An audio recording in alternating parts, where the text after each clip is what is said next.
citra. Namun itu soal biasa dalam persahabatan. Kini saatnya untuk melupakan. Ingat tujuan mula. Jangan sampai ternoda bakat, sirna dan terhapus. Semoga ini tak akan terulang lagi. Biarlah semua ini berlalu tanpa rasa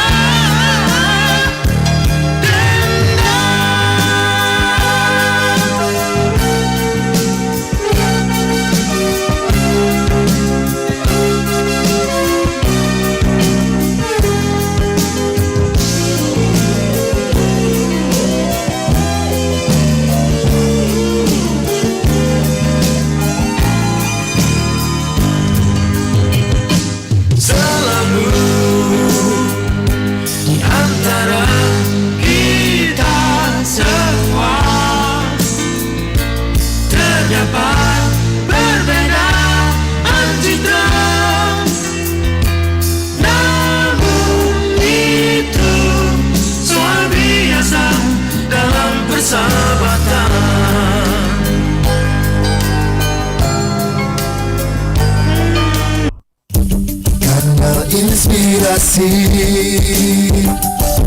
94,4 FM Pro 1 RRI Makassar.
inspirasi 94,4 FM Pro 1 RRI Makassar.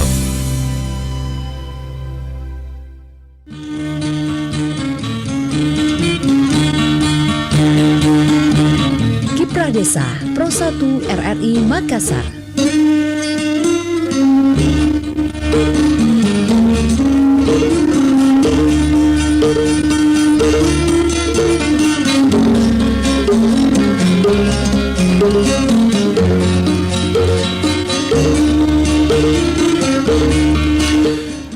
Assalamualaikum warahmatullahi wabarakatuh dan selamat malam pendengar, khususnya untuk Anda pendengar Kipra Desa, para petani yang saat ini tengah mendengarkan siaran kami. Kita bersama kembali dalam Kipra Desa untuk edisi hari ini, hari Jumat tanggal 10 Desember 2021, dan untuk edisi hari ini kita membahas topik terkait problematika kelangkaan pupuk subsidi. Nah, untuk Anda para petani, masyarakat yang mungkin punya keluhan atau yang ingin dilaporkan, kami bersama malam hari ini dengan narasumber. Beliau merupakan asisten muda Ombudsman RI perwakilan Sulawesi Selatan. Bersama kita Bapak Hasrul Eka Putra melalui sambungan Zoom. Dan juga kami sampaikan pendengar, siaran ini Anda bisa saksikan live streamingnya di YouTube RRI Makassar dan juga di fanpage Facebook Pro 1 RRI Makassar. Dan Anda juga bisa bergabung bersama kami melalui telepon interaktif di 082134 termasuk juga Anda bisa meninggalkan komentar di kolom komentar YouTube dan juga Facebook Pro 1 RRI Makassar. Segera kita menyapa Bapak Hasrul Eka Putra. Assalamualaikum, selamat malam Pak Hasrul. Waalaikumsalam warahmatullahi wabarakatuh. Selamat malam. Selamat malam, terima kasih Pak Hasrul sudah bersama kami di sela-sela kesibukan Pak Hasrul malam hari ini di RRI Makassar. Nah, Pak Hasrul, kabar sehat Pak Hasrul? Sehat. Kebetulan lagi nggak sibuk nih. Sekarang lagi sejak tadi cuti, jadi lumayan lowong lah buat malam ini. Khusus buat RRI dan pendengar semua. Khususnya para petani kita yang juga ingin mengetahui ini seperti apa untuk terkait problematika kelangkaan pupuk subsidi. Nah, di awal Pak Hasrul mungkin ada pengantar singkat dulu nih yang ingin disampaikan ke masyarakat khususnya para petani kita. Silakan Pak Hasrul. Oke, baik, terima kasih. Salam sehat dan selamat malam buat semua pendengar RRI yang ada di Indonesia, khususnya Sulawesi Selatan. Malam ini sebenarnya juga merupakan rangkaian dari diseminasi Ombudsman atas hasil kajian mengenai tata kelola pupuk khususnya di Provinsi Sulawesi Selatan. Jadi Ombudsman baik secara nasional maupun di perwakilan Sulawesi Selatan ini dalam 6 bulan terakhir mengadakan satu kajian yang membahas dan mencoba mengeksplorasi lebih dalam tentang banyaknya aduan, banyaknya demonstrasi dan juga keluhan dari para petani mengenai kelangkaan pupuk, khususnya ini di musim-musim di akhir tahun. Mulai masuk Oktober, November, Desember ini biasanya secara statistik itu lebih banyak aduan ataupun permasalahan-permasalahan kelangkaan pupuk yang dialami oleh petani. Nah, dari sini kemudian kami di Ombudsman RI perwakilan Sulawesi Selatan bertanya, apakah memang benar pupuk ini benar-benar langka ataukah memang tidak mencukupi atau ada yang salah dalam tata kelolanya. Nah, ini kemudian yang kami tuangkan dalam kajian ini, begitu. Ya. Hasil dari kajian yang dilakukan ini seperti apa, Pak Hasrul? Ya, untuk kajiannya sendiri sebenarnya banyak. Jadi kalau di Ombudsman sendiri seperti saya bilang tadi bahwa tidak hanya di Sulawesi Selatan tapi juga termasuk di Ombudsman RI itu melakukan kajian mengenai tata kelola ini. Hasil-hasilnya misalnya bisa kita lihat bahwa salah satu yang menjadi pertama adalah bahwa ternyata efektivitas dari penggunaan pupuk bersubsidi selama ini kurang efektif. Bahwa selama 6 tahun terakhir ini pemerintah ini rata-rata menganggarkan 24 triliun per tahun untuk subsidi pupuk selama 6 tahun terakhir ini rata-rata.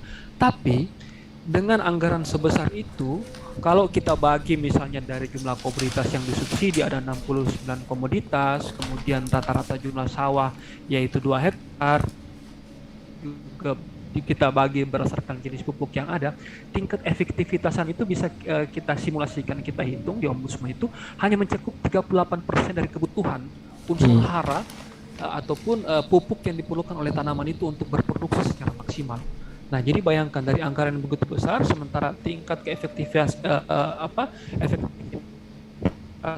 dari produksinya itu hanya 38% kebutuhan. Ini yang kemudian menjadi titik awal dari kemudian kita melihat bagaimana tata kelola pupuk ini. Nah, yang kemudian dari teman-teman itu banyak sekali yang kemudian kami temukan, misalnya dari bagaimana penentuan kriteria atau syarat petani penerima pupuk yang saat ini tidak diturunkan langsung dari rujukan yang ada di undang-undang yang mengatur tentang perlindungan dan pemberdayaan petani, yaitu Undang-Undang 22 tahun 2019. Juga termasuk tentang Undang-Undang Pelayanan Publik, Undang-Undang 5 tahun 2009. Yang kedua juga misalnya soal penataan petani penerima subsidi yang dilakukan setiap tahun dengan proses yang lama. Dari awal tahun sampai akhir tahun itu prosesnya berlangsung terus, dan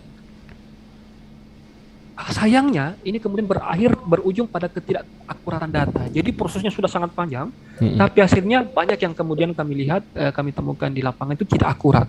Nah, hal ini kemudian berdampak pada buruknya perencanaan dan kisruhnya penyaluran pupuk bersubsidi. Yang ketiga yang kami dapatkan itu lainnya misalnya adalah terbatasnya akses bagi petani untuk memperoleh pupuk bersubsidi, serta permasalahan transparansi proses penunjukan. Nah, ini penunjukan juga distributor dan pengecer yang ada dari produsen kemudian ke distributor kemudian ke pengecer atau kios yang berhadapan langsung dengan petani.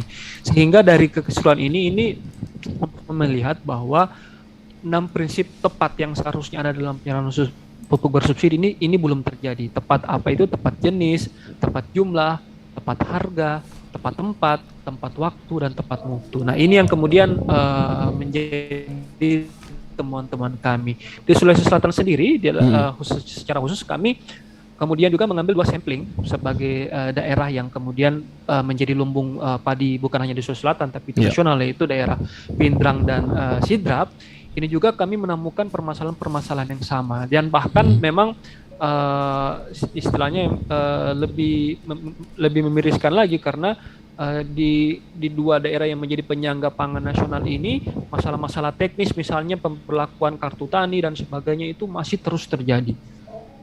Sampai pada misalnya ada petani yang mengeluhkan ke kami soal harga pupuk di atas head atau bahkan harga pupuk yang berbeda, harga pupuk bersubsidi yang berbeda di Pindrang dan di Sidrap, sampai pada masalah penyimpanan pupuk. Banyak sekali lah yang kemudian kami temukan dalam kajian ini.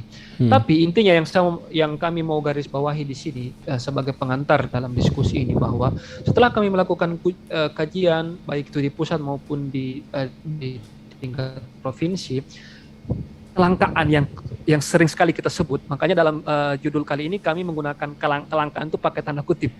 Jadi memang sebenarnya kelangkaan itu bukannya langka, tapi memang tidak cukup. Memang pupuk bersubsidi kita ini tidak cukup untuk memenuhi kebutuhan pupuk bersubsidi nasional. Secara singkat begini, kebutuhan pupuk nasional itu setelah ditampung dari tingkat desa, kemudian kecamatan, kemudian kabupaten dan seterusnya sampai di tingkat kementerian, itu setelah dikalkulasi itu kita butuh sekitar 24 juta ton. Agar produktivitas tadi yang hanya 36% itu bisa menjadi 100%. Tapi kemudian kapasitas keuangan satu, dan kemudian kapasitas produksi kita itu sangat tidak mencukupi. Kapasitas keuangan kita ini hanya bisa mensubsidi sekitar 9,0 sekian juta ton di tahun 2021. Itu kapasitas keuangan. Sementara kapasitas produksi pupuk Indonesia itu hanya 13,5 juta ton per tahun. Nah, dari bilangan ini saja, dari 9 juta, kemudian 13,5 juta ton kapasitas produksi, untuk mencapai yang 24 juta tadi itu sudah sangat jauh selisihnya. Nah, makanya jumlah yang tidak cukup ini kemudian yang begitu sulit ditaktisi oleh dari Kementerian Pertanian, kemudian juga Dinas Pertanian di kabupaten kota, sampai juga oleh produsen. Ini yang begitu sulit untuk dalam tanda kutip ditaktisi, karena memang kebutuhan dan alokasinya memang tidak cukup.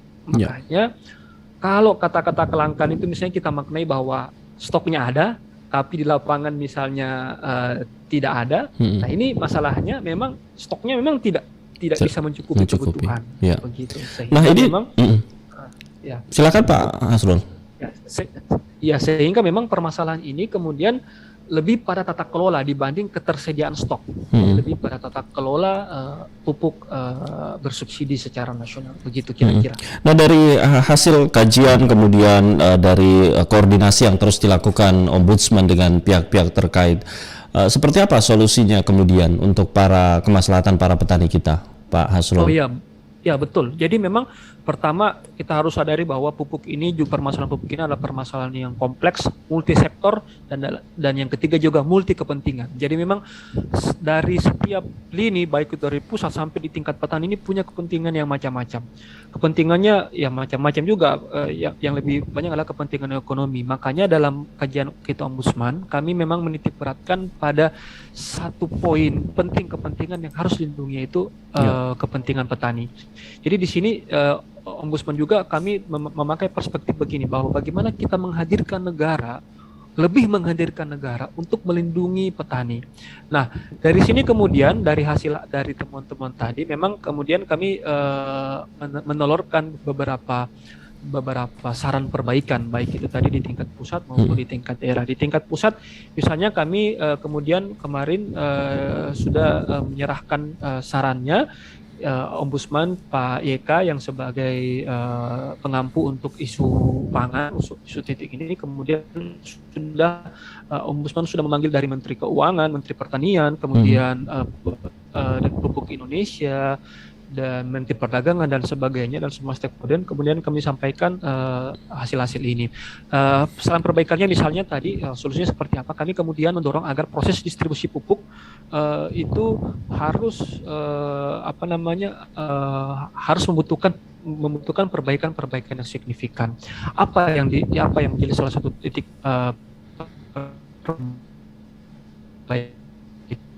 yaitu tidak semua distributor memenuhi rekomendasi Dinas Perdagangan Kabupaten.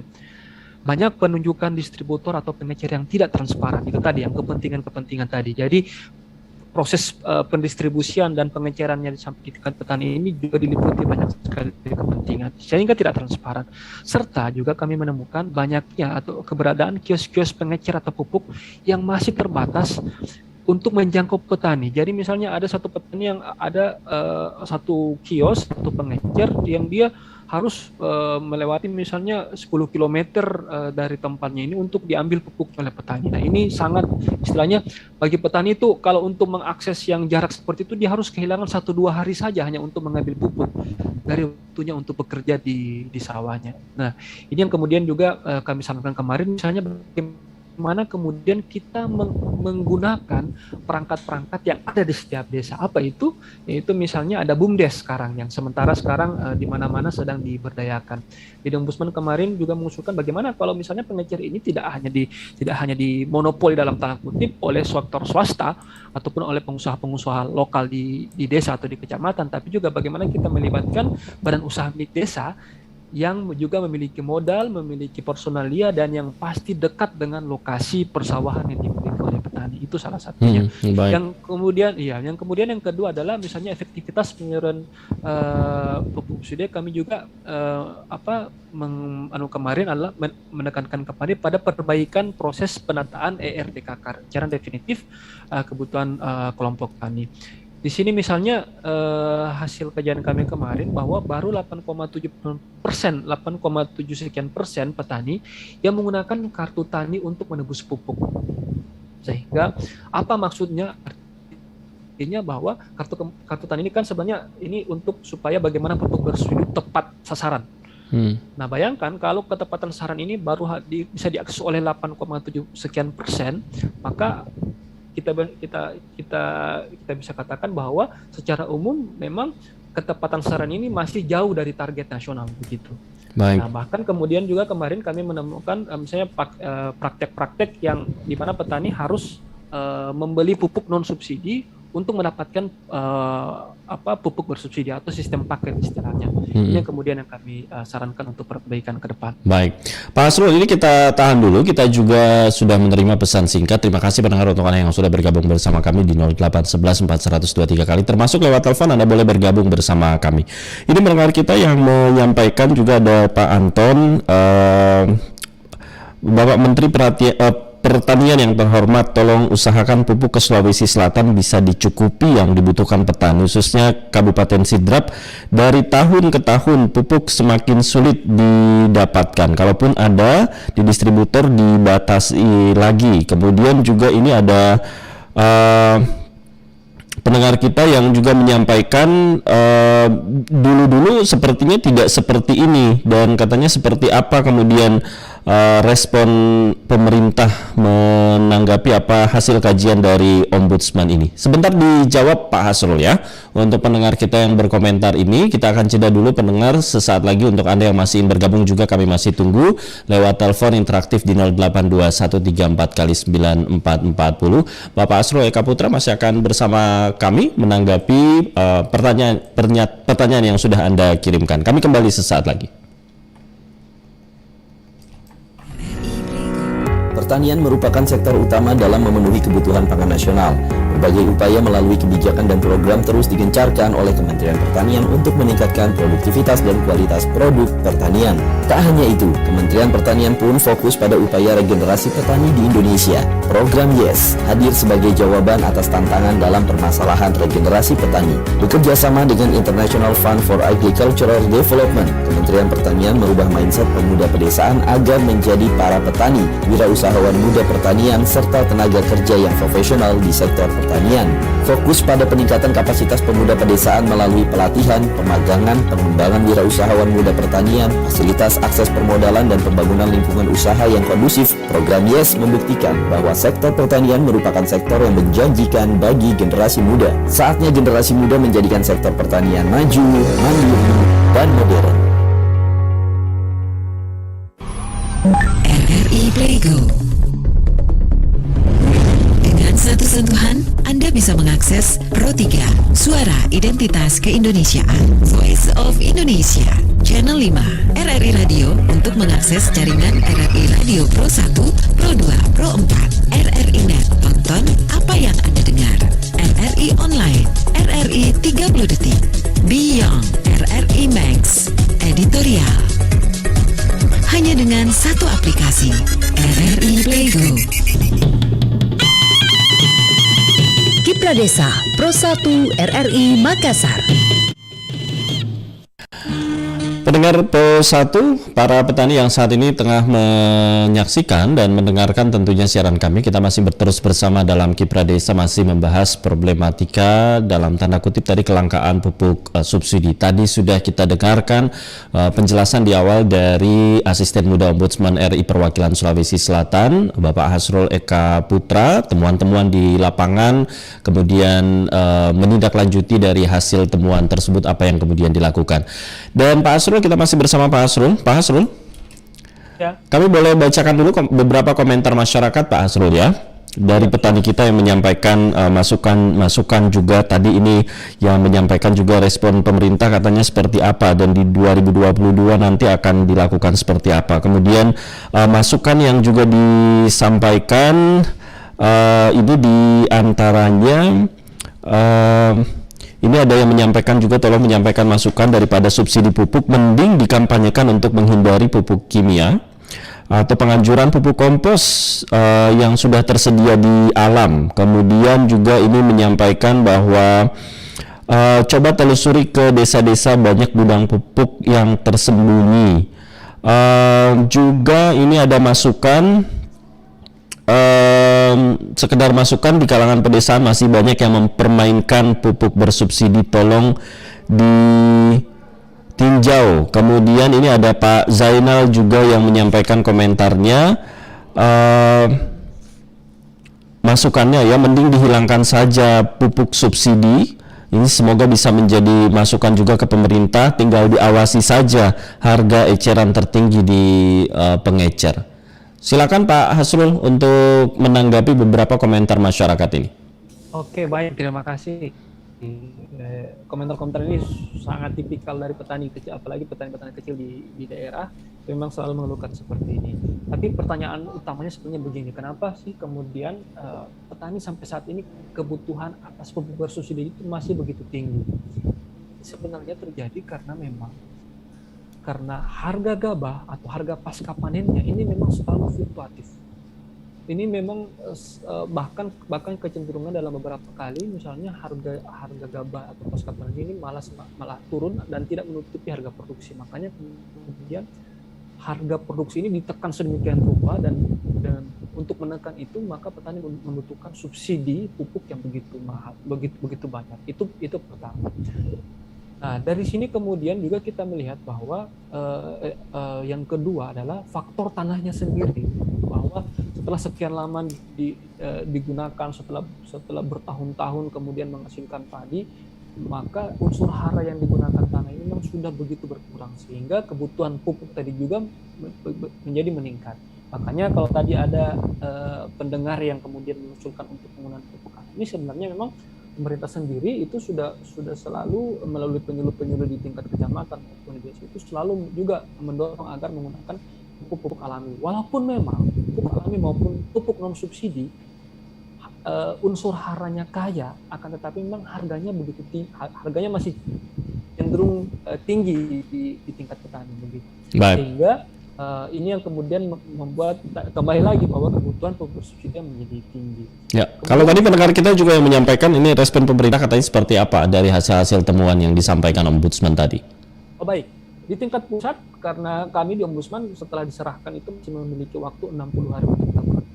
Tapi secara umum kemarin dari Kementerian Pertanian, Perdagangan, kemudian Pupuk Indonesia itu merespon positif apa yang disampaikan Ombudsman, karena memang saat ini juga sedang mau dilakukan perubahan sistemik tentang peraturan yang mengatur pengalokasian dan pendistribusian pupuk bersubsidi. Jadi ini memang sangat memang kemudian dianggap untuk bisa dinaikkan menjadi peraturan yang lebih konkret.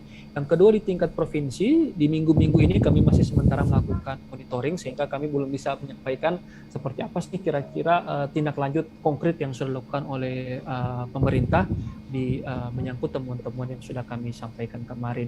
Hanya saja memang salah satu menjadi poin dari kami adalah ada di komentar tadi yaitu mengenai pengawasan pupuk bersubsidi, bahwa memang saat ini pengawasan yang kami lihat itu memang masih sangat lemah.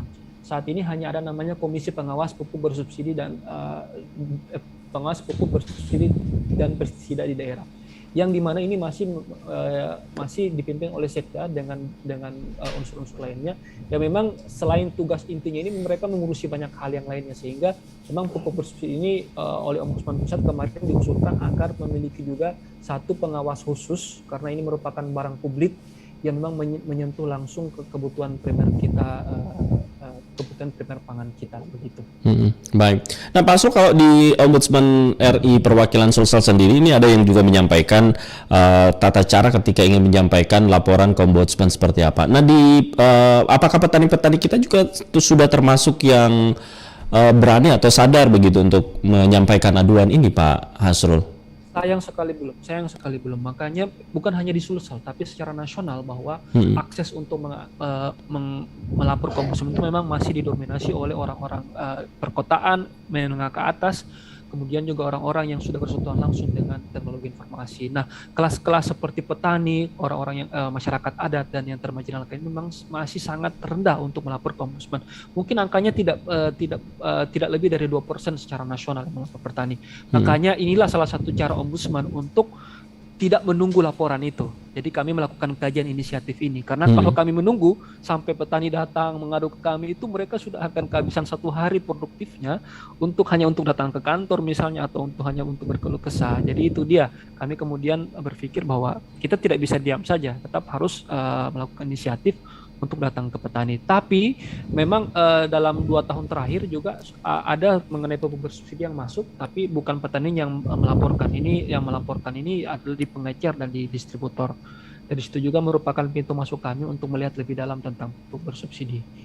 Bersubsidi begitu. Baik, dan tentunya ini bisa mendapatkan informasi juga dari masyarakat melalui media begitu ya, khususnya dari petani-petani kita. Baik, Pak Hasrul, ini karena waktu kita terbatas, tadi sebelum mungkin ingin menyampaikan sesuatu untuk para petani kita di closing statement, untuk pendengar kita yang juga bukan hanya petani, tentunya masyarakat yang juga ingin menyampaikan laporan ke Ombudsman, mungkin boleh disampaikan seperti apa tata caranya. Silakan Pak Hasrul. Baik, untuk melapor ke Ombudsman kami membuka semua kanal yang dimungkinkan, dari yang formal sampai yang informal untuk melapor ke Ombudsman. Jadi yang pertama, masyarakat bisa datang langsung ke kantor kami di Sultan Alauddin Plaza, Blok BB nomor 17. di Rapocini Makassar. Yang kedua bisa melakukan pelaporan melalui telepon ataupun WhatsApp di nomor yang di nomor yang tersedia di kami. Kemudian juga bisa melalui hotline di 137 itu 24 jam selalu terbuka. Bisa melalui email, kemudian juga bisa melalui website.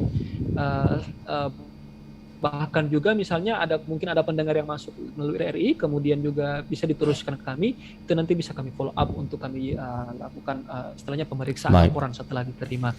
Baik, Pak Hasrul, mudah-mudahan di lain kesempatan ini bisa dibahas. 1 menit terakhir Pak Hasrul yang sekaligus closing statement dan juga mungkin ingin menyampaikan sesuatu untuk para petani kita khususnya, silakan. Baik, yang pertama saya mengucapkan terima kasih kepada RRI yang terus membuka ruang kepada petani-petani dan kepada Ombudsman untuk sebagai menyambungkan petani dengan akses yang disediakan oleh negara. Jadi kami di Ombudsman selama ini sudah disediakan oleh negara untuk menerima keluhan, bisa menggunakan media RRI seperti ini untuk menyampaikan keluhan kepada kami. Yang kedua, kami juga selalu mendorong agar negara ini lebih hadir untuk melindungi petani, karena petani memang merupakan penyangga perut dan tulang punggung kita sebagai bangsa yang merdeka. Saya kira itu. Baik. Singkat, terima kasih. Baik, terima kasih, dan kita berharap tentunya kelangkaan dalam tanda kutip terkait pupuk subsidi ini tidak lagi terjadi begitu ya, permasalahan lain terkait pupuk ini tidak terjadi pada tahun-tahun berikutnya. Terima kasih banyak Bapak Hasrul Eka Putra, Asisten Muda Ombudsman RI Perwakilan Sulsel. Mudah-mudahan di lain kesempatan kita bisa bersama kembali tentunya Pak Hasrul. Selamat melanjutkan aktivitasnya. Assalamualaikum warahmatullahi wabarakatuh. Selamat malam Pak Hasrul. Assalamualaikum warahmatullahi wabarakatuh. Baik, pendengar, demikian kebersamaan kita dengan Asisten Muda Ombudsman RI Perwakilan Sulawesi Selatan, Bapak Hasrul Eka Putra, dan terima kasih juga untuk Anda yang sudah bergabung bersama kami. Kipra Desa kami cukupkan, selanjutnya kami bergabung dengan Pro 3 RRI untuk mengikuti Warta Berita pukul 2.